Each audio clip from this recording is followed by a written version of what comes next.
Eu tava certa de que não ia assistir mais nenhum filme com a temática de possessão ou de exorcismo tão cedo. Mas só foi ver o trailer de Nefarious pra entender que esse daqui não é um filme de possessão como os outros. Além de que, graças a Deus, não tem nenhum exorcismo nele. Nesse filme nós não temos vozes tentando parecer malignas, nem maquiagens que parecem super assustadoras, muito menos objetos que se mexem do nada e jumpscares. Aqui a gente tem uma história que se passa pelo menos ali 70% do tempo em um mesmo local, com duas pessoas sentadinhas conversando. Que loucura, né? Parece até que é um filme entediante, mas não é. E nem parece um filme de possessão demoníaca. Mas peraí, será que é? Essa é a dúvida que o filme vai tentar plantar na sua cabeça por um tempinho, mas espera aí que você já vai entender o porquê. Na história, temos um assassino em série chamado Edward, que está na prisão prestes a ser executado. Quando eu digo prestes a ser executado, é porque a execução dele está marcada para aquele mesmo dia. Por uma lei do estado, a pessoa que vai ser executada precisa passar por uma última consulta com um psiquiatra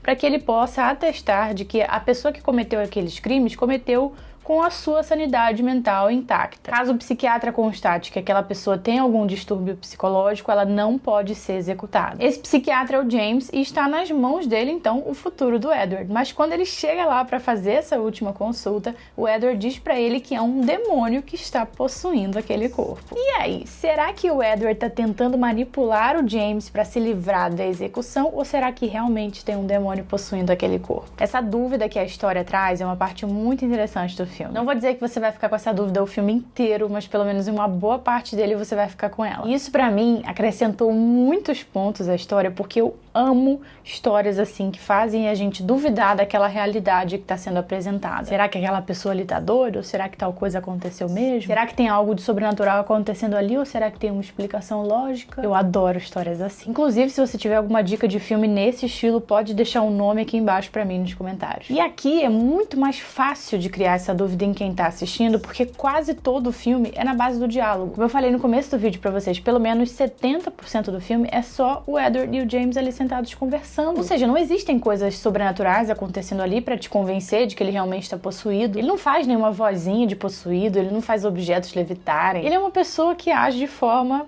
normal. O que te convence ou deixa de te convencer ou te deixa mais em dúvida ainda é o diálogo. Inclusive o James pede ao Edward que ele convença ele de que realmente tem um demônio possuindo aquele corpo ali, mas o modo que ele faz isso é muito lento, porque é na base do diálogo e é muito difícil você convencer alguém assim só no papinho. E essa é a forma que o filme usa para construir o suspense dele. Como ele não utiliza de outros artifícios visuais, ele usa muito do mistério. Então a nossa percepção evolui junto com a do protagonista, né, o James, o psiquiatra, porque obviamente ele não acredita, né, que o cara tá possuído. Então ele precisa ser convencido de que aquilo é verdade, assim como nós que estamos assistindo o filme. E ele ainda é ateu, então convencer ele é uma parada mais complicada ainda. Mas olha, o cara sabe trabalhar o psicológico do outro. E não, eu não tô falando do psiquiatra, eu tô falando do prisioneiro. O Edward fala sobre coisas que aconteceram na vida do James, alguns podres que ele não imagina como alguém pode saber. Vai contando sobre a própria vida do Edward e do demônio que tá possuindo ali o corpo dele, e é dessa forma que o diálogo se desenvolve. Quando eu te digo que o filme é quase todo na base do diálogo, você pode pensar que o filme é um tédio só, mas eu te afirmo que não é. O filme constrói um clima de mistério, de suspense, que mantém a sua atenção ali o tempo todo. Fazer um filme assim é realmente muito complicado. Você precisa trazer um diálogo muito forte que faça com que, mesmo que não esteja aparecendo nenhuma ação ali na tela, a pessoa que está assistindo consiga imaginar e sentir tudo o que você está falando. Que é dessa forma que você mantém a atenção dela. Você trabalha a imaginação da pessoa. E às vezes a própria pessoa nem percebe que o filme está trabalhando a imaginação dela.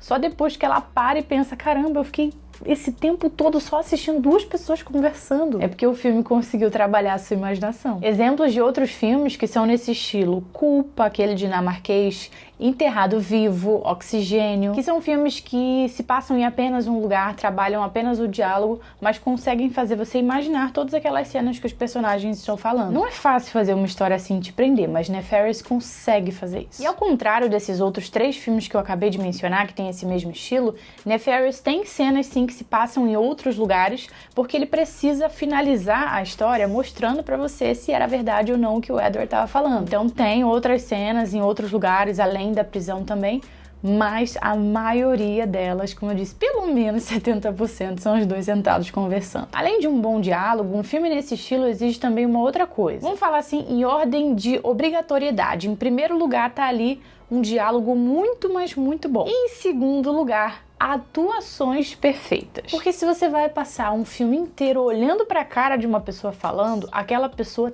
tem que dar obrigatoriamente um show de atuação. Senão não funciona. E não é diferente aqui. Os atores fazem os seus papéis de uma forma maravilhosa, com grande destaque para o Sean Patrick Flanery, que interpreta o Edward. Mesmo sem ter aquela personalidade, vamos chamar assim, de pessoa possuída, o Edward tem uns trejeitos aí diferentes para mostrar quando é o Edward de verdade falando e quando é o demônio que tá possuindo o corpo dele. E esses trejeitos dele são bem diferentões e são programados ali para te deixar bem incomodado. Pelo menos a mim, eles me deixaram bem incomodada. Desconfortável. Acho que é uma palavra que se encaixa melhor. Então, as atuações são impecáveis, os diálogos são muito bons, a história é envolvente e a resolução. A resolução, só ela, abriria espaço aqui para uma discussão gigantesca sobre um tema específico que o filme quer abordar. Acho que você só descobre no final. Obviamente, eu não vou entrar nessa questão, porque isso seria um spoiler enorme, mas o filme tem ali uma intençãozinha escondida na história,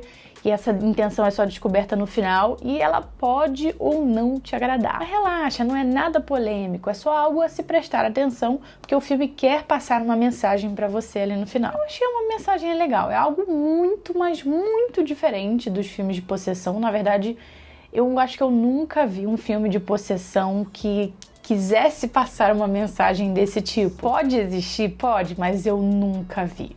E olha que eu vejo muito filme de terror, né? Acho que todo mundo sabe disso. Se você tá assistindo esse vídeo no dia em que eu liberei ele, Nefarious estreia dia 2 de novembro agora nos cinemas e, na minha opinião, vale muito a pena ir assistir. Principalmente se você tiver sacado que o filme é muito mais um suspense do que um terror e tiver curtido isso. Quando assistir, volta aqui pra me contar o que achou e não esquece de se inscrever aqui no canal, porque se você gosta de terror, aqui é a tua casa, tá bom? Beijinhos e até a próxima.